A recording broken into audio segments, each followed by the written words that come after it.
പല നല്ല മനുഷ്യരും ത്വാലൂത്തിന് നിഷ്കളങ്കമായ ഉപദേശം നൽകി. ത്വാലൂത്ത് തന്റെ ക്രൂരമായ പ്രവർത്തനങ്ങളെക്കുറിച്ച് സ്വയം ചിന്തിക്കാൻ തുടങ്ങി. താൻ പിശാചിനെ അനുസരിച്ചു, അവൻ പറഞ്ഞതൊക്കെ ചെയ്തു, തനിക്കെന്ത് പറ്റിപ്പോയി? മനസ്സിൽ ദുഃഖം വളർന്നു. ഖേദത്താൽ കരഞ്ഞു പശ്ചാത്താപ വിവശനായി ഭയന്നു വിറച്ചു. എനിക്ക് തൗബയുണ്ടോ? പ്രായശ്ചിത്തമുണ്ടോ? ഭൗതിക സുഖങ്ങൾ വെടിഞ്ഞു. അല്ലാഹുവിനോട് പൊറുക്കലിനെ തേടി പാപങ്ങൾ പൊറുത്തുകിട്ടണം. അതിനെന്തു വേണം? വധിക്കപ്പെട്ട പണ്ഡിതന്മാർ അവർ മണ്ണിനടിയിലാണ്. അവർ തനിക്ക് മാപ്പ് തരുമോ? എങ്ങനെയാണ് മാപ്പിനപേക്ഷിക്കുക? ആരെങ്കിലും ഒരു വഴി പറഞ്ഞുതരൂ. ത്വാലൂത്ത് കെഞ്ചിക്കരഞ്ഞു. ഒടുവിൽ വധിക്കപ്പെട്ട പണ്ഡിതന്മാർ പരിഹാരമാർഗം നിർദ്ദേശിച്ചു കൊടുക്കേണ്ടി വന്നു. ഒരു ദിവസം അവരുടെ വിളികേട്ടു. ഓ ത്വാലൂത്ത്, നിങ്ങൾ ഞങ്ങളെ വധിച്ചു. എന്നാൽ ഓർത്തുകൊള്ളുക, ഞങ്ങൾ ജീവിച്ചിരിക്കുന്നവരാകുന്നു. നിങ്ങൾ ഞങ്ങളോട് ക്രൂരത കാണിച്ചു. അങ്ങനെ ഞങ്ങൾ പരേതരായി. ഇത് കേട്ടതോടെ ഖേദവും കരച്ചിലും വർദ്ധിച്ചു. മഹാത്മാക്കളെ, എനിക്ക് തൗബയുണ്ടോ? ഞാനിത് അന്വേഷിക്കാൻ ആരെയാണ് സമീപിക്കേണ്ടത്? ത്വാലൂത്തടക്കാനാവാത്ത വേദനയോടെ ചോദിച്ചു. അപ്പോൾ ഒരു മറുചോദ്യം വന്നു.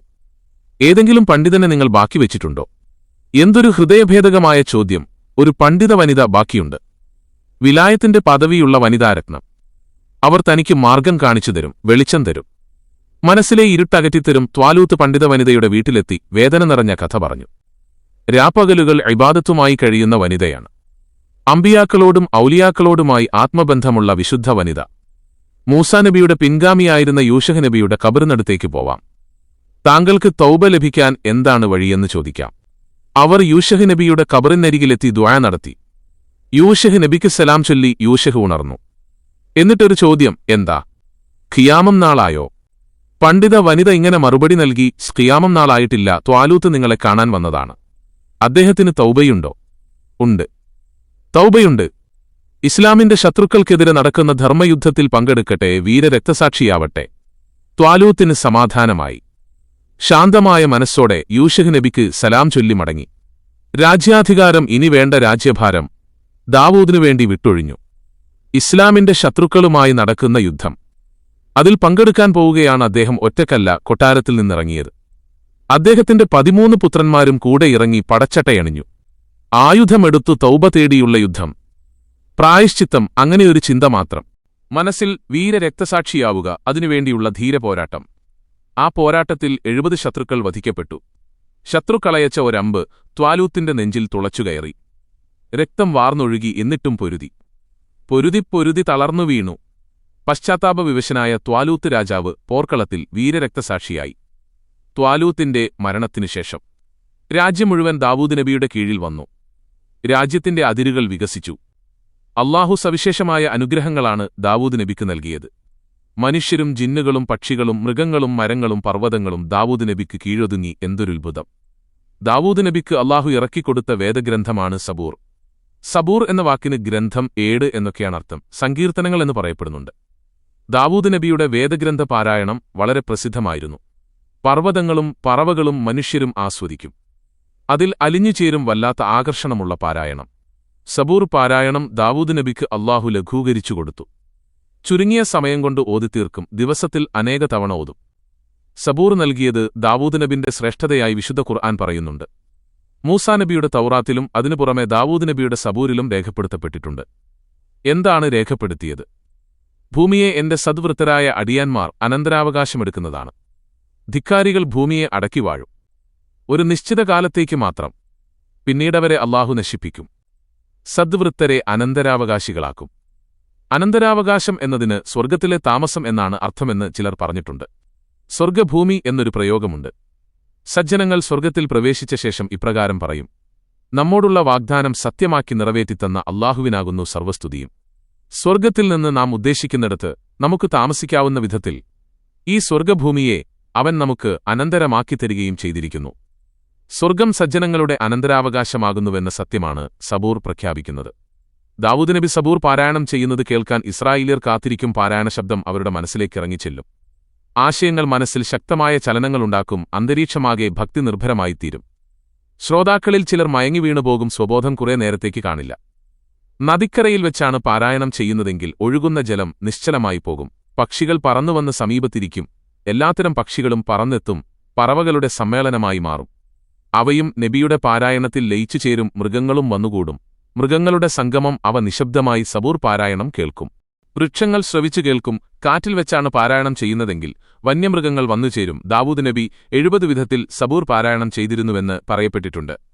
ചിലപ്പോൾ സന്തോഷത്തിന്റെ അലകളുയരുന്ന സ്വരത്തിൽ വായിക്കും, അപ്പോൾ ശ്രോതാക്കൾ ആനന്ദത്തിൽ ലയിക്കും. ചിലപ്പോൾ ശോകസ്വരത്തിൽ വായിക്കും, അപ്പോൾ കരയിലും കടലിലുമുള്ള ജന്തുക്കൾ വരെ ശോകഭാവത്തിലാവും, ദുഃഖം വളരും.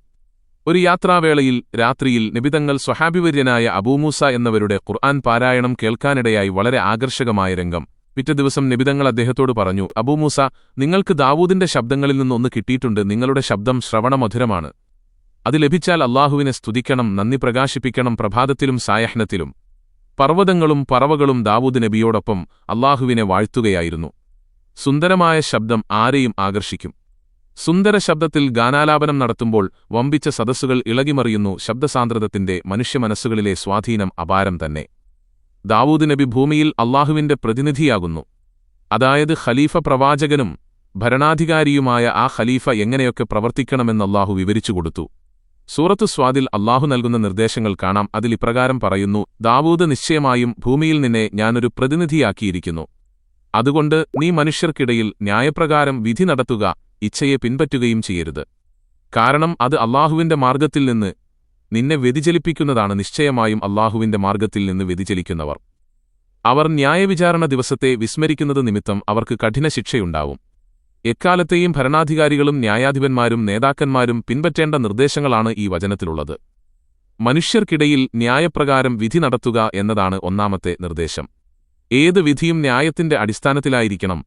കുടുംബബന്ധം നോക്കരുത്. തറവാട് മഹിമയോ കുലമഹിമയോ പരിഗണിക്കരുത്. ജാതിയും മതവും ഭാഷയും ദേശവും. ന്യായം പറയുന്നതിൽ നിന്ന് ന്യായാധിപനെയോ ഭരണാധികാരിയെയോ നേതാവിനെയോ വിലക്കരുത്. ഇന്നത്തെ ഭരണാധികാരികളുടെയും നേതാക്കന്മാരുടെയും അവസ്ഥയെന്ത്? അവർ ന്യായം നോക്കുന്നുണ്ടോ? സ്വന്തം പാർട്ടിക്കാരൻ എന്ത് ധിക്കാരവും അക്രമവും കാണിച്ചാലും അത് ശരിയും നീതിയും. എതിർ പാർട്ടിക്കാരൻ എത്ര നല്ല കാര്യം ചെയ്താലും അത് നീതിയായി കാണില്ല. അന്യരിൽ അനീതി മാത്രം കാണുക. സ്വന്തക്കാരിൽ നീതി. ഇതാണ് നാം നമുക്ക് ചുറ്റും കാണുന്നത്. നീതി അനീതിയാക്കുക, സ്വന്തം അനീതികളെ നീതിയായി ചിത്രീകരിക്കുക. ഇവരെക്കുറിച്ചാണ് ന്യായവിസ്താരത്തെ വിസ്മരിച്ചവൻ എന്ന് പറഞ്ഞത്. അവർക്ക് പരലോകത്ത് കഠിനമായ ശിക്ഷയുണ്ട്. ശാരീരികേച്ഛകളെ പിൻപറ്റരുത് എന്നതാണ് രണ്ടാമത്തെ നിർദ്ദേശം. കടമ നിർവഹിക്കുകയെന്നതായിരിക്കണം ലക്ഷ്യം. മദ്യപാനവും ധനസമ്പാദനവും സുഖസൗകര്യങ്ങളുമൊക്കെയാണ് ആധുനിക മനുഷ്യൻ ഇച്ഛിക്കുന്നത്. ന്യായം മറക്കുന്നു. മാഫിയകൾ വളരുന്നതെങ്ങനെയാണ്? നേതാക്കളും ഭരണാധികാരികളും അവിഹിത കൂട്ടുകെട്ടുകളുണ്ടാക്കുന്നു. വിലക്കപ്പെട്ട മാർഗങ്ങളിലൂടെ ധനം സമ്പാദിക്കുന്നു. എന്തിന്? ശാരീരികേച്ഛകൾ സംരക്ഷിക്കാൻ. ഇവരും ന്യായവിസ്താര ദിവസത്തെ മറന്നവരാകുന്നു. ശാരീരികേച്ഛകൾ നിന്നെ അല്ലാഹുവിന്റെ മാർഗ്ഗത്തിൽ നിന്ന് വ്യതിചലിപ്പിക്കുമെന്ന് ദാവൂദ് നബിയോട് അല്ലാഹു പറഞ്ഞു. എല്ലാ നേതാക്കളുടെയും ഭരണാധികാരികളുടെയും അവസ്ഥ അതുതന്നെ. സ്വന്തം കാര്യങ്ങൾക്ക് അധികാര ദുർവിനിയോഗം ചെയ്യുന്നവർ അല്ലാഹുവിന്റെ മാർഗ്ഗത്തിൽ നിന്ന് അകന്നുപോകും. ന്യായവിസ്താര ദിവസം ഇവർക്ക് നഷ്ടങ്ങളുടെ കണക്ക് മാത്രമേ ഉണ്ടാവുകയുള്ളൂ. ജീവിതകാലത്ത് നാവിൽ നിന്ന് വന്ന ഓരോ വാക്കും ചെയ്തുപോയ ഓരോ കർമ്മവും കൃത്യമായി കണക്കു നോക്കുന്ന ദിവസമാണത്. ആ ദിവസത്തെ ഭരണാധികാരികളും നേതാക്കളും ഭയപ്പെടണം. ഭയമില്ലാത്തവർ ശിക്ഷ സഹിക്കേണ്ടിവരും. ദാവൂദ് നബി അല്ലാഹുവിന്റെ സ്മരണയിലായി ജീവിച്ചു. ഓരോ വാക്കും അല്ലാഹുവിന്റെ തൃപ്തിയിലായി സംസാരിച്ചു. ഓരോ കർമ്മവും അല്ലാഹുവിന്റെ തൃപ്തി ലക്ഷ്യമാക്കി ചെയ്തു. അതുകൊണ്ടുതന്നെ ആ പുണ്യപ്രവാചകൻ മാതൃകാ ഭരണാധികാരിയും ജനനായകനുമൊക്കെയായി തീർന്നു. വിശുദ്ധ ഖുർആന്റെ പ്രശംസക്ക് പാത്രമായി ഓരോരുത്തരും ഓരോ രീതിയിലുള്ള ഭരണാധികാരികളാകുന്നു. അവർക്കെല്ലാം ദാവൂദ് നബി മാതൃകാപുരുഷനാകുന്നു. മനുഷ്യനാഗരികതയുടെ ചരിത്രത്തിൽ ഇരുമ്പിന് വലിയ സ്ഥാനമുണ്ട്. പണ്ട് മനുഷ്യൻ കല്ലുകൊണ്ടുള്ള ആയുധങ്ങൾ ഉപയോഗിച്ചു. ശിലായുഗം എന്നൊരു കാലഘട്ടം തന്നെ കടന്നുപോയിട്ടുണ്ട്. ഇരുമ്പിന്റെ കണ്ടുപിടുത്തം മനുഷ്യവർഗത്തിന്റെ പുരോഗതിയിലേക്കുള്ള യാത്രയിലെ നാഴികക്കല്ലായിരുന്നു. ഇരുമ്പിന്റെ ആയുധങ്ങൾ മരം മുറിക്കാനും വിറകുണ്ടാക്കാനും ഉപയോഗിച്ചു. മൃഗങ്ങളെ വേട്ടയാടി പിടിക്കാനും ഉപയോഗിച്ചു. ആഹാരസമ്പാദനത്തിനുള്ള മാർഗമായി തീർന്നു. ഇരുമ്പ് ശത്രുക്കളെയും വന്യജന്തുക്കളെയും നേരിടാനും ഇരുമ്പ് ഉപയോഗപ്പെടുത്തി യുദ്ധരംഗത്ത് ഇരുമ്പ് അനിവാര്യമായി തീർന്നു. വാളിന്റെ ഉപയോഗം സർവ്വസാധാരണമായി. വാൾ വന്നപ്പോൾ പരിചയും വേണ്ടിവന്നു. ഇങ്ങോട്ട് വെട്ടുന്നത് തടയാൻ പരിച വേണം എന്ന അവസ്ഥ വന്നു. വാൾ പലവിധത്തിൽ പയറ്റാൻ തുടങ്ങിയപ്പോൾ പ്രതിരോധത്തിന് പരിച പോരാതെ വന്നു. ശരീരത്തിലെവിടെയും വാൾ വീഴാം. അപ്പോൾ ശരീരത്തിനൊട്ടാകെ പ്രതിരോധം വേണം. അതിനാണ് കവചം കണ്ടെത്തിയത്. ഇരുമ്പുകൊണ്ട് പലതരം സാധനങ്ങളുണ്ടാക്കാം. ഇരുമ്പ് കട്ടി കൂടിയ ലോഹമാണ്. അത് മിനുസപ്പെടുത്തണം. എങ്കിലേ പലവിധ സാധനങ്ങൾ എളുപ്പത്തിലുണ്ടാക്കാൻ കഴിയുകയുള്ളൂ. ഇതിനുള്ള സാങ്കേതിക വിദ്യ അല്ലാഹു പഠിപ്പിച്ചത് ദാവൂദ് നബിക്കായിരുന്നു. അക്കാലം വരെ ഇരുമ്പുരുകാനും സാധനങ്ങളുണ്ടാക്കാനും മനുഷ്യർ വളരെയേറെ സാഹസപ്പെടേണ്ടിയിരുന്നു. ദാവൂദ് നബി ഇരുമ്പ് ഉരുകുന്ന പുതിയ വിദ്യ ജനങ്ങളെ പഠിപ്പിച്ചു. ഇരുമ്പുമായി ബന്ധപ്പെട്ട ജോലികളിൽ ധാരാളം പേർ വ്യാപ്തരായി. പുതിയ പുതിയ സാധനങ്ങൾ ധാരാളമായി നിർമ്മിക്കപ്പെട്ടു, അവ നാട്ടിലെങ്ങും പ്രചരിച്ചു, വിദേശങ്ങളിലുമെത്തി. സബഹ് സൂറത്തിലെ 10-ാം വചനത്തിൽ അല്ലാഹു പറഞ്ഞു, അദ്ദേഹത്തിന് നാം ഇരുമ്പ് മയപ്പെടുത്തിക്കൊടുക്കുകയും ചെയ്തു. ഇരുമ്പുകൊണ്ടുള്ള ധാരാളം സാധന സാമഗ്രികൾ നിർമ്മിക്കത്തക്കവണ്ണം ഇരുമ്പിനെ അല്ലാഹു ദാവൂദ് നബിക്ക് മയപ്പെടുത്തിക്കൊടുത്തു. വളരെ വേഗത്തിൽ ഇരുമ്പ് ഉരുകുവാനും വിവിധതരം സാധനങ്ങൾ നിർമ്മിക്കുവാനും അദ്ദേഹത്തിന് കഴിഞ്ഞു. പരിഷ്കരിച്ച രീതിയിലുള്ള പടച്ചട്ട പടയങ്കി നിർമ്മിച്ചത് ദാവൂദ് നബിയാകുന്നു. ഇരുമ്പ് തകിടുകൊണ്ടുള്ള ഒരുതരം പടച്ചട്ട നേരത്തെ ഉപയോഗിച്ചിരുന്നു. അവയ്ക്ക് ഭാരം കൂടുതലായിരുന്നു, സ്വതന്ത്രമായി ഓടാനും ചാടാനും പ്രയാസമായിരുന്നു. മനുഷ്യശരീരം സ്വതന്ത്രമായി മടക്കാനും വളക്കാനുമൊക്കെ പറ്റുന്ന വിധത്തിലുള്ള കണ്ണികളുള്ള പടച്ചട്ടയാണ് ആവശ്യം. അതെങ്ങനെ നിർമ്മിക്കാമെന്നുള്ള വിജ്ഞാനം അല്ലാഹു ദാവൂദ് നബിക്ക് പഠിപ്പിച്ചു. ആദ്യമായി പടയങ്കി ഉണ്ടാക്കിയത് ദാവൂദ് നബിയാകുന്നു. പടച്ചട്ട പണിയുമ്പോൾ നീളവും വീതിയും ശരിയായ വിധത്തിലാവണം. മടങ്ങുന്നത് ശരിയായ അളവിൽ വേണം, അപ്പോൾ കാണാൻ ഭംഗിയുണ്ടാവും. പണി നടക്കുമ്പോൾ പണിക്കാരുടെ മനസ്സിൽ നല്ല തോന്നലുകൾ നൽകും. അതനുസരിച്ച് അവരുടെ കൈകൾ ചലിക്കും, നിർമ്മാണം മെച്ചമായിത്തീരും. ഇരുമ്പിനെ അധീനപ്പെടുത്തിക്കൊടുത്തത് വലിയൊരു അനുഗ്രഹമാണ്.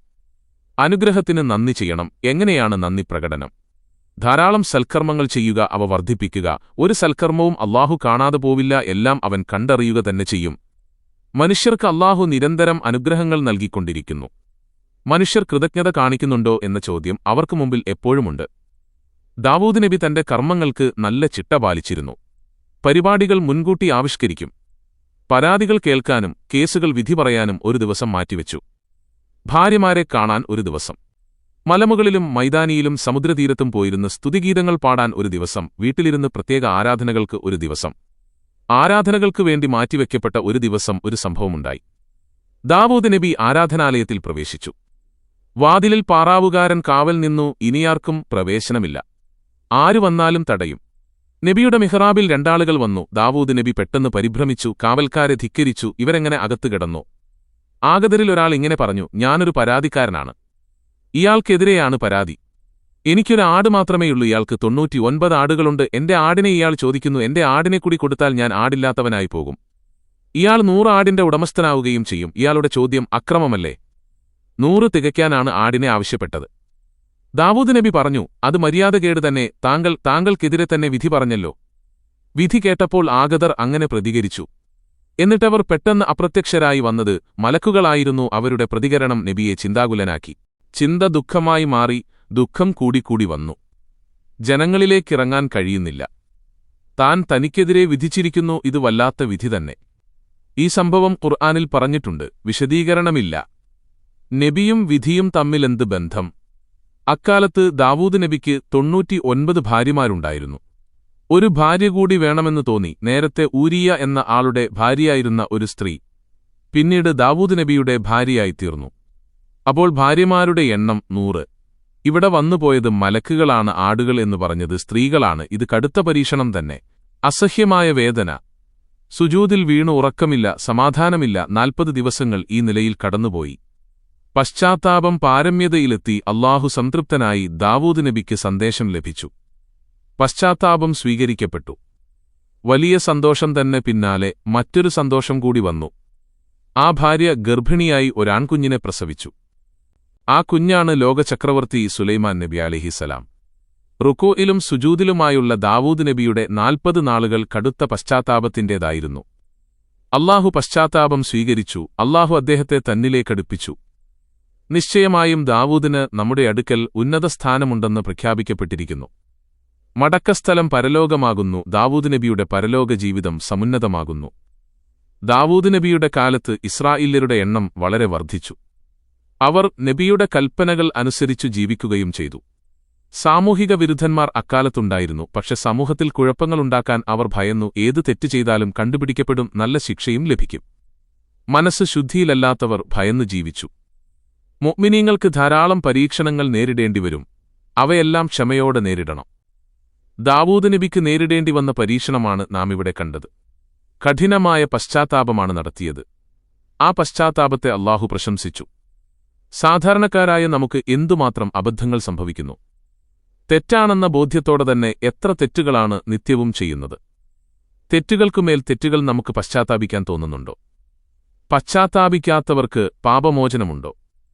അമ്പിയാക്കളുടെ പശ്ചാത്താപത്തെക്കുറിച്ച് അല്ലാഹു വിശുദ്ധ ഖുർആനിൽ നമ്മോട് പറയുന്നു. എന്തിന്? സംഭവിച്ചുപോയ തെറ്റുകൾ നാം പശ്ചാത്താപിക്കാൻ, അമ്പിയാക്കളുടെ പശ്ചാത്താപം നമുക്ക് മാതൃകയാവാൻ. അമ്പിയാക്കളുടെ പശ്ചാത്താപം സ്വീകരിച്ച സന്തോഷവാർത്തയും നമ്മെ അറിയിക്കുന്നു. നാം പശ്ചാത്താപിച്ചാൽ അതും സ്വീകരിക്കപ്പെടും. സന്തോഷകരമായ അവസ്ഥ നമുക്കും വന്നുചേരും. പർവ്വതങ്ങൾ അല്ലാഹുവിന്റെ ദൃഷ്ടാന്തങ്ങളാകുന്നു. ആകാശമുട്ടെ ഉയർന്നു നിൽക്കുന്ന പർവ്വതങ്ങൾ, വനങ്ങൾ നിറഞ്ഞ മലകൾ, കരിമ്പാറകൾ മാത്രമുള്ള മലകൾ, ഉയരം കാരണം മഞ്ഞ് കട്ടപിടിച്ചു കിടക്കുന്ന പർവ്വതങ്ങൾ. മലകൾ എക്കാലവും മനുഷ്യനെ അത്ഭുതപ്പെടുത്തിയിട്ടുണ്ട്. ഭൂമിക്ക് ആണിതറച്ചതുപോലെ മലകളുടെ നിൽപ്പ്. അഗ്നിപർവ്വതങ്ങളുണ്ട്, മലകൾ. അല്ലാഹുവിന്റെ സവിശേഷ സൃഷ്ടികളാണ് മലഞ്ചെരിവുകളെ അല്ലാഹു മനോഹരമാക്കി. അമ്പിയാക്കൾ മലഞ്ചെരിവുകളിൽ ആടിനെ മേച്ചു നടന്നു. സൂഫിയാക്കൾ മലമുകളിൽ കയറി ആരാധനകളിൽ മുഴുകി. മലകൾ അല്ലാഹുവിനെ വാഴ്ത്തിക്കൊണ്ട് തസ്ബീഹ് ചൊല്ലിക്കൊണ്ടിരിക്കുന്നു. സാധാരണ മനുഷ്യർക്കത് മനസ്സിലാവുന്നില്ല, അവരത് കേൾക്കുന്നില്ല. അത് കേൾക്കാനുള്ള കഴിവ് ചിലർക്ക് അല്ലാഹു നൽകുന്നു.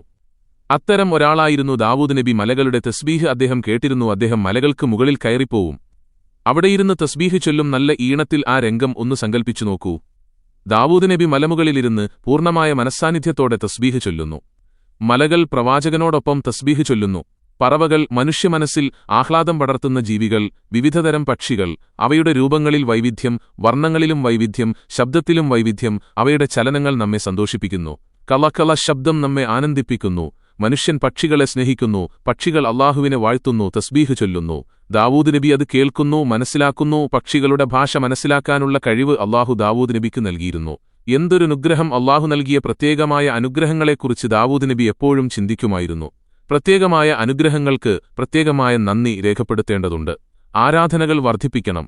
സാധാരണക്കാരുടെ ആരാധനകൾ പോരാ. ചില ദിവസങ്ങൾ പ്രത്യേക ആരാധനകൾക്കുവേണ്ടി മാത്രം മാറ്റിവെച്ചു. ദാവൂദ് നബിയുടെ ആരാധനകൾ, മനുഷ്യസേവനം, ജീവിതവിശുദ്ധി, കൃതജ്ഞതാബോധം, ഇവയെല്ലാം അല്ലാഹു അംഗീകരിച്ചു. നന്ദിയുള്ള മഹാപുരുഷൻ. പർവ്വതങ്ങളുടെയും പക്ഷികളുടെയും ഭാഷ മനസ്സിലാവുകയെന്നതിലൊതുങ്ങുന്നതല്ല ദാവൂദ് നബിയുടെ മഹത്വം. അവയെ അല്ലാഹു അദ്ദേഹത്തിന് കീഴൊതുക്കിക്കൊടുത്തു. അദ്ദേഹം കൽപ്പിച്ചാൽ അവ അനുസരിക്കും. വിശുദ്ധ ഖുർആൻ പറയുന്നു, ദാവൂദിന് നമ്മുടെ വകയായി ഒരു പ്രത്യേക അനുഗ്രഹം നാം നൽകിയിട്ടുണ്ട്. ഹേ പർവ്വതങ്ങളെ, അദ്ദേഹത്തോടൊപ്പം പക്ഷികളും ഒന്നിച്ച് കീർത്തനം ആവർത്തിക്കുക. അദ്ദേഹത്തിന് നാം ഇരുമ്പ് പാകപ്പെടുത്തി കൊടുക്കുകയും ചെയ്തു. അംബിയാ സൂറത്തിൽ ഇങ്ങനെ കാണാം, എന്നിട്ട് സുലൈമാന് നാമത് ഗ്രഹിപ്പിച്ചു ഇരുവർക്കും. ദാവൂദിനും സുലൈമാനും നാം ന്യായവിധിയും ജ്ഞാനവും നൽകി. ദാവൂദിനോടൊപ്പം തസ്ബീഹ് ചെയ്യുന്ന നിലയിൽ പർവ്വതങ്ങളെയും പറവകളെയും നാം കീഴ്പ്പെടുത്തുകയും ചെയ്തു. നാം ഇങ്ങനെയെല്ലാം ചെയ്യുന്നവനാകുന്നു. എല്ലാ വസ്തുക്കളും അല്ലാഹുവിന് തസ്ബീഹ് ചൊല്ലുന്നുണ്ട്. അതിനുള്ള കഴിവ് നൽകപ്പെട്ടിട്ടുണ്ട്. പക്ഷെ സാധാരണക്കാർക്കത് മനസ്സിലാവുന്നില്ല. 7 ആകാശങ്ങളും ഭൂമിയും അവയിലുള്ള സകല വസ്തുക്കളും അല്ലാഹുവിന് തസ്ബീഹ് ചൊല്ലുന്നുണ്ട്. ധിക്കാരികളായ മനുഷ്യർ അതിന് തയ്യാറാവുന്നില്ല. അല്ലാഹു സഹനശീലനാണ്, അതുകൊണ്ട് ധിക്കാരികളെ വെച്ച് പൊറുപ്പിക്കുന്നു. മലക്കുകളുടെ തസ്ബീഹ് പ്രസിദ്ധമാണ്. രാവും പകലും മലക്കുകൾ അല്ലാഹുവിന് തസ്ബീഹ് നടത്തുന്നു. അവർ തളരുന്നില്ല എന്ന് സൂറത്ത് അംബിയ 20-ാം വചനത്തിൽ കാണാം. അല്ലാഹുവിനെ സ്തുതിക്കുകയെന്നത് സകല ജീവജാലങ്ങൾക്കുമുള്ള ചര്യയാകുന്നു.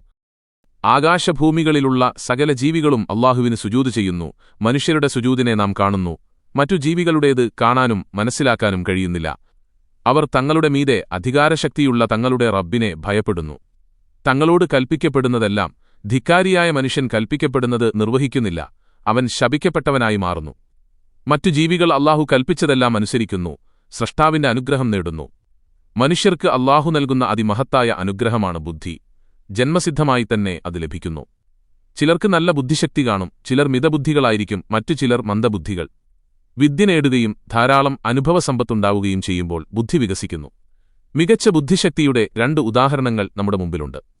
ദാവൂദ് നബിയുടെ മകൻ സുലൈമാൻ നബി. അവർക്കിരുവർക്കും അല്ലാഹു മികച്ച ബുദ്ധിശക്തിയാണ് നൽകിയതുകൂടെ അത്ഭുതകരമായ അറിവുകളും. കാര്യങ്ങൾ പെട്ടെന്ന് മനസ്സിലാക്കാനും തീരുമാനങ്ങളെടുക്കാനും അവർക്ക് കഴിഞ്ഞിരുന്നു. പിൽക്കാലക്കാർക്ക് അവരുടെ ചര്യകളിൽ നിന്ന് മികച്ച പാഠങ്ങൾ പഠിക്കാനുണ്ട്. അതുകൊണ്ടാണ് അവരുടെ കാര്യങ്ങൾ വിശുദ്ധ ഖുർആൻ നമുക്ക് പറഞ്ഞുതരുന്നത്. നമ്മുടെ സവിശേഷമായ ശ്രദ്ധയാകർഷിക്കാൻ പോന്ന ഒരു സംഭവം ഖുർആൻ വിവരിക്കുന്നുണ്ട്. ഒരു കൂട്ടരുടെ കൃഷിസ്ഥലം, മറ്റൊരു കൂട്ടരുടെ ആട്ടിൻകൂട്ടം രാത്രിയിൽ ആ കൃഷിസ്ഥലത്ത് കടന്നു. വിളകൾ തിന്നുകളഞ്ഞു. വലിയ നഷ്ടം സംഭവിച്ചു. എത്ര പാടുപെട്ട് വളർത്തിയെടുത്ത കൃഷിയാണ് അവരുടെ അധ്വാനം നഷ്ടത്തിലായി. കടുത്ത വേദനയോടെ കൃഷിക്കാരൻ ദാവൂദ് നബിയുടെ സന്നിധിയിലെത്തി സങ്കടം ബോധിപ്പിച്ചു. ആടുകളുടെ ഉടമസ്ഥരും വന്നു. ആടുകൾ വിള തിന്നു എന്നത് സത്യമാണ്. ആടുകൾ ചെയ്ത കുറ്റം വാശേഷബുദ്ധിയില്ലാത്ത മൃഗങ്ങളെ എങ്ങനെ കുറ്റപ്പെടുത്തും? അതൊന്നും പറഞ്ഞാൽ കർഷകരുടെ സങ്കടം തീരില്ലല്ലോ, നഷ്ടം നികത്തപ്പെടുകയുമില്ല. ദാവൂദ് നബിയുടെ ബുദ്ധി നന്നായി പ്രവർത്തിച്ചു. ഒരു തീരുമാനം പ്രഖ്യാപിച്ചു. ആടുകളുടെ ഉടമസ്ഥരോട് ദാവൂദ് നബി പറഞ്ഞു, കർഷകർക്ക് വലിയ നഷ്ടം സംഭവിച്ചിട്ടുണ്ട്. നഷ്ടപരിഹാരം എന്ന നിലക്ക് നിങ്ങളുടെ ആടുകളെ അവർക്ക് നൽകുക. എല്ലാവരും വിധികേട്ടുമറിച്ച് ഒന്നും പറയാനില്ല. ആടിന്റെ ഉടമകളുടെ മനസ്സിൽ വേദനയുണ്ട്. അത് സഹിച്ചു, അല്ലാതെന്ത് ചെയ്യാൻ? എല്ലാവരും പുറത്തുവന്ന് വഴിയിൽ വെച്ചു. ദാവൂദ് നബിയുടെ പുത്രനെ കണ്ടു. 11 വയസ്സുള്ള കുട്ടി സുലൈമാൻ നബി. എന്താണ് നിങ്ങളുടെ പ്രശ്നം? കുട്ടി ചോദിച്ചു. അവർ സംഭവം വിവരിച്ചു. വിധിയും പറഞ്ഞു. എല്ലാം കേട്ടു കുട്ടി ചിന്തയിലാണ്ടു. ഇതിനേക്കാൾ നന്നായി വിധിക്കാമല്ലോ. വരൂ, അവരെയും കൂട്ടി സുലൈമാൻ നബി പിതാവിന്റെ മുമ്പിലെത്തി സംസാരിച്ചു. ഉപ്പ, എനിക്ക് മറ്റൊരു രീതിയിൽ വിധിക്കാൻ തോന്നുന്നു. പറയൂ മകനേ, എന്താണ് നിന്റെ വിധി? കർഷകരുടെ കൃഷി നശിച്ചു. അത് നന്നാക്കിയെടുക്കണം. അതിന് ആടിന്റെ ഉടമകൾ വേണ്ട ശുശ്രൂഷകൾ ചെയ്യണം. കൃഷി പൂർവ്വസ്ഥിതിയിലെത്തിക്കണം. അതിന് കുറച്ചുകാലം പിടിക്കും. അത്രയും കാലം ആടുകളെ കർഷകർ സൂക്ഷിക്കട്ടെ. അവയുടെ പാലും രോമവും അപ്പോൾ പ്രസവിക്കപ്പെടുന്ന കുഞ്ഞുങ്ങളും കർഷകർക്കുള്ളതാണ്. അതാണ് നഷ്ടപരിഹാരം. കൃഷി പൂർവ്വസ്ഥിതിയിലെത്തിക്കഴിഞ്ഞാൽ ആടുകളെ തിരിച്ചുകൊടുക്കണം. വിധി കേട്ടപ്പോൾ കർഷകർക്ക് സന്തോഷം, ആടുകളുടെ ഉടമകൾക്കും സന്തോഷം. തങ്ങളുടെ ആടുകളെ നഷ്ടപ്പെടുന്നില്ല. കൃഷി പൂർവ്വസ്ഥിതിയിലെത്തിയാൽ തിരിച്ചുകിട്ടും. കുറച്ചുകാലത്തേക്കുള്ള വരുമാനം നഷ്ടപ്പെടുമെന്നല്ലേയുള്ളൂ സന്തോഷം. ദാവൂദ് നബി പറഞ്ഞു, മകനെ, നിന്റെ വിധിയാണ് ഉത്തമം. അത് നടപ്പിലാക്കാം. ഇവിടെ മകന്റെ ബുദ്ധിശക്തിയാണ് പ്രകടമായത്. അംഗീകരിക്കാൻ പ്രേരിപ്പിക്കുന്ന പിതാവിന്റെ ബുദ്ധി. മകന്റെ കഴിവിൽ പിതാവിന് അഭിമാനം. മകന്റെ വിധി നടപ്പിലാക്കിക്കൊണ്ട് പിതാവ് മകനെ പ്രോത്സാഹിപ്പിക്കുന്നു. മകൻ കുട്ടിയാണെങ്കിലും അവന്റെ കഴിവ് പിതാവ് അംഗീകരിക്കണമെന്ന മഹത്തായ പാഠം ഇവിടെയുണ്ട്. പിതാവ് ഒരിക്കലെടുക്കുന്ന തീരുമാനം മകന്റെ വാക്കുകേട്ട് മാറ്റാൻ പറ്റില്ല എന്ന ദുർവാശി പാടില്ല. താൻ പറഞ്ഞതിനേക്കാൾ മികച്ച രീതിയിൽ ആരു പറഞ്ഞാലും അംഗീകരിക്കണം. മനസ്സിന്റെയും ബുദ്ധിയുടെയും വളർച്ചയ്ക്ക് അതാണ് അനിവാര്യം. താൻ പറഞ്ഞത് നടപ്പിലാവണം, മറ്റുള്ളവർ പറഞ്ഞത് നടപ്പിൽ വരുത്താനാവില്ല എന്ന പിടിവാശിയായാൽ ബുദ്ധിയും മനസ്സും ക്ഷയിക്കും, വളർച്ച മുരടിക്കും. മറ്റുള്ളവർ പിടിവാശിക്കാരനെ വെറുക്കും. വെറുപ്പോടെ മാത്രം അയാൾ എന്നും ഓർമ്മിക്കപ്പെടുകയും ചെയ്യും. ദാവൂദ് നബിയെ ആളുകൾ സന്തോഷത്തോടെ ഓർക്കും. ആ പ്രവാചകന്റെ അന്തസ്സും മഹിമയും ആളുകളുടെ മനസ്സിൽ കൂടിക്കൂടി വരും. മകന് പിതാവിനോടുള്ള ബഹുമാനവും സ്നേഹവും കൂടിക്കൂടി വരും. എല്ലാ പിതാക്കളും മക്കളും ഈ മാതൃക സ്വീകരിക്കണം. അവർക്കിടയിലെ ബന്ധം എത്ര സുന്ദരമായി മാറും. ദാവൂദ് നബി മാതൃകാ പിതാവായി നമ്മുടെ മുമ്പിലുണ്ട്. സുലൈമാൻ നബി മാതൃകാപുത്രനായും. നാമൊക്കെ ആദ്യം പുത്രന്മാരായി പിന്നെ പിതാക്കളായി ഇരുവരെയും നാം മാതൃകയാക്കുക. ദാവൂദ് നബി, സുലൈമാൻ നബി എന്നിവർ ഒരേ സമയം പ്രവാചകന്മാരും രാജാക്കന്മാരുമായിരുന്നു. അവർ ഓരോ വിധി നടത്തുമ്പോഴും അല്ലാഹുവിനെ ഓർത്തിരുന്നു. അവരുടെ തൃപ്തി കിട്ടും വിധമായിരുന്നു വിധി. കുടുംബനാഥൻ കുടുംബത്തിലെ വിധികർത്താവാണ്. കുടുംബാംഗങ്ങളുടെ കാര്യങ്ങൾ തീരുമാനമെടുക്കുമ്പോൾ അല്ലാഹു അതിന് സാക്ഷിയാണെന്നോർക്കണം. സംഘടനകളും നേതാക്കളും സംസാരിക്കുമ്പോൾ ഓരോ വാക്കിനും അല്ലാഹു സാക്ഷിയാണെന്ന സത്യം മറന്നുപോകരുത്. ഒരിക്കലൊരു ഇസ്രായേലി ദാവൂദ് നബിയുടെ മുമ്പിൽ വന്നു പരാതി പറഞ്ഞു. എന്റെ പശുവിനെ അപഹരിച്ചുകൊണ്ടുപോയി. ആര്? ആളുടെ പേര് പറഞ്ഞു. പ്രതിയെ വരുത്തി ചോദ്യം ചെയ്തു. അയാൾ കുറ്റം നിഷേധിച്ചു. വാദി തന്നെ തെളിവ് കൊണ്ടുവരണം. വാദിയും പ്രതിയും സ്ഥലം വിട്ടു. അന്ന് രാത്രി ദാവൂദ് നബി സ്വപ്നം കണ്ടു പരാതിയുമായി വന്ന വാദിയെ കൊല്ലുക. ദാവൂദ് നബി അത്ഭുതപ്പെട്ടു. പിന്നെയും പിന്നെയും അതേ സ്വപ്നം 3 തവണയായി. വാദിയെ വരുത്തി നിന്നെ വധിക്കാൻ പോവുകയാണ്. എന്തിന്? അതിന് കൽപ്പന വന്നിരിക്കുന്നു. എന്നെ ഒഴിവാക്കില്ലേ? ഇല്ല, വധിക്കുക തന്നെ ചെയ്യും. എങ്കിൽ ഞാനൊരു കാര്യം പറയാം. കുറച്ചു ദിവസം മുമ്പ് ഞാൻ പ്രതിയുടെ പിതാവിനെ കൊന്നു. അയാൾക്ക് വധശിക്ഷ കിട്ടി. ഈ സംഭവം ഇസ്രായേലികളെ ഭയപ്പെടുത്തി. എത്ര രഹസ്യമായി കുറ്റം ചെയ്താലും ശിക്ഷിക്കപ്പെടുമെന്ന ചിന്ത അവരിലുണ്ടായി. കുറ്റം ചെയ്യാൻ അവർ ഭയപ്പെട്ടു. അവരിൽ ചിലർക്ക് കുറ്റം ചെയ്യാതിരിക്കാനാവില്ല. ക്രിമിനൽ സ്വഭാവമുള്ളവർ രഹസ്യമായി അവർ ചില കുറ്റങ്ങളൊക്കെ ചെയ്തിരുന്നു. പിടിക്കപ്പെടുമോ എന്ന ഭയം അവരെ വേട്ടയാടുകയും ചെയ്തിരുന്നു. ഒരു കുഞ്ഞ്, 2 ഉമ്മമാർ, 2 സ്ത്രീകൾ. അത് എന്റേതാണ്. ചെറിയ സ്ത്രീ വിട്ടുകൊടുത്തില്ല. വഴക്കുമൂത്ത് പലരും ഇടപെട്ടു. ഒരു തീരുമാനത്തിലെത്താനാർക്കും കഴിഞ്ഞില്ല. ഒടുവിൽ കേസ് ദാവൂദ് നബിയുടെ മുമ്പിലെത്തി. കുറേ നേരം 2 പേരെയും വിസ്തരിച്ചു. അവരുടെ മൊഴികൾ പരിശോധിച്ചു. 2 സ്ത്രീകൾക്കും ഓരോ കുട്ടികളുണ്ടായിരുന്നു. അവർ ഒരു മിച്ചു കഴിഞ്ഞുകൂടി ഒരു ദിവസം ചെന്നായ വന്നു ഒരു കുട്ടിയെ പിടിച്ചുകൊണ്ടുപോയി. 2 ഉമ്മമാരും മനസ്സുരുകി നിലവിളിച്ചു. നിലവിളി ഒന്നടങ്ങിയപ്പോൾ വലിയ ആൾ ചോദിച്ചു, നിന്റെ കുഞ്ഞിനെ ചെന്നായ കൊണ്ടുപോയി. എന്റെ കുഞ്ഞിന് ആപത്തൊന്നും പറ്റിയില്ല. അപ്പോൾ ചെറിയവൾ ശബ്ദമുയർത്തി, നീ എന്തു പറഞ്ഞു? എന്റെ കുഞ്ഞിനെ ചെന്നായ കൊണ്ടുപോയെന്നോ? ഇല്ല ഇല്ല, നിന്റെ കുഞ്ഞിനെ ചെന്നായ കൊണ്ടുപോയി. ഇതെന്റെ കുഞ്ഞാണ്. എല്ലാവരും ആകാംക്ഷയോടെ മുൾമുനയിലാണ്. അപ്പോൾ ദാവൂദ് നബിയുടെ വിധി വന്നു. കുഞ്ഞിനെ വലിയ സ്ത്രീക്ക് നൽകുന്നു. വിധി കേട്ട് വലിയ സ്ത്രീക്ക് സന്തോഷമായി കണ്ണീർ തുടച്ചു. പുഞ്ചിരി തൂകി കുഞ്ഞിനെ മാറോട് ചേർത്തുപിടിച്ചു. തുരുതുരെ ചുംബിച്ചു. ചെറിയ സ്ത്രീ മനസ്സുരുകി കരയുന്നു. വിധിയിൽ അവർ സംതൃപ്തയല്ല. സുലൈമാൻ നബി വിധിയറിഞ്ഞു. ചെറിയ സ്ത്രീയുടെ നിലവിളി കേട്ടു. ആ കണ്ണീരും നെടുവീർപ്പും പ്രത്യേകം ശ്രദ്ധിച്ചു. ഇപ്പോൾ എല്ലാവരുടെയും ശ്രദ്ധ സുലൈമാൻ നബിയിലാണ്. 2 സ്ത്രീകളും ആ സന്നിധിയിലുണ്ട്. 2 പേരുടെയും കരച്ചിൽ കണ്ടു. പരാതി കേട്ടു. സുലൈമാൻ നബി തന്റെ വേലക്കാരനോടിങ്ങനെ കൽപ്പിച്ചു, നല്ല മൂർച്ചയുള്ള കത്തി കൊണ്ടുവരൂ. കത്തി കൊണ്ടുവന്നു. എല്ലാവരും വളരെ ആകാംക്ഷയിലാണ്. കുഞ്ഞിനെ മേശപ്പുറത്ത് മലർത്തിക്കിടത്തി. കുഞ്ഞിനെ 2ആയി പിളർക്കാൻ പോവുകയാണ്. ഓരോരുത്തർക്കും ഓരോ പിളർപ്പ് കൊടുക്കാം. എന്താ, എന്റെ വിധി സ്വീകാര്യമല്ലേ? വിധി ഞാൻ സ്വീകരിക്കാം, വലിയ സ്ത്രീ പറഞ്ഞു. ചെറിയ സ്ത്രീ ഉച്ചത്തിൽ കരഞ്ഞുകൊണ്ട് പറഞ്ഞു, വേണ്ട, കുഞ്ഞിനെ പിളർക്കേണ്ട, എനിക്ക് കുഞ്ഞിനെ വേണ്ട, അവർക്ക് കൊടുത്തോളൂ, ഞാൻ സഹിച്ചോളാം. എന്നാലും കുഞ്ഞിന്റെ ശരീരത്തിൽ ഒരു പോറലുപോലും ഉണ്ടാവരുത്. സുലൈമാൻ നബി കാര്യങ്ങൾ മനസ്സിലാക്കി. കണ്ടുനിന്നവർക്കും സത്യം മനസ്സിലായി, കുഞ്ഞിന്റെ യഥാർത്ഥ മാതാവ് ചെറിയ സ്ത്രീയാകുന്നു. കുഞ്ഞിന് ഒരാപത്ത് വരുന്നത് അവർക്ക് സഹിക്കാൻ കഴിയില്ല. കുഞ്ഞിനെ ചെറിയ സ്ത്രീക്ക് മടക്കിക്കൊടുത്തു. മകന്റെ വിധി പിതാവ് അംഗീകരിച്ചു. ഇസ്രായേലർക്കിടയിൽ ഈ സംഭവം വളരെ പ്രസിദ്ധമായി തീർന്നു. ഉമ്മാക്ക് കുഞ്ഞിനോടുള്ള കലർപ്പില്ലാത്ത സ്നേഹം, അതിന്റെ മികച്ച ഉദാഹരണമായി അവർ ഈ സംഭവം പറഞ്ഞു നടന്നു. മുഹമ്മദ് നബി തങ്ങൾ ഇങ്ങനെ പ്രസ്താവിച്ചിട്ടുണ്ട്: വിധികർത്താവ് വിധി പറയുമ്പോൾ സത്യം കണ്ടെത്താൻ പരമാവധി ശ്രമിക്കണം. അപ്പോൾ അദ്ദേഹത്തിന് 2 പ്രതിഫലമുണ്ട്. സത്യം കണ്ടെത്തിയതിന് ഒരു പ്രതിഫലം, ശ്രമം നടത്തിയതിന് 2ാം പ്രതിഫലവും. ഇനി സത്യം കണ്ടെത്താൻ ശ്രമിച്ചു കണ്ടെത്തിയില്ല എങ്കിൽ വിധികർത്താവിന് ഒരു പ്രതിഫലമുണ്ട്.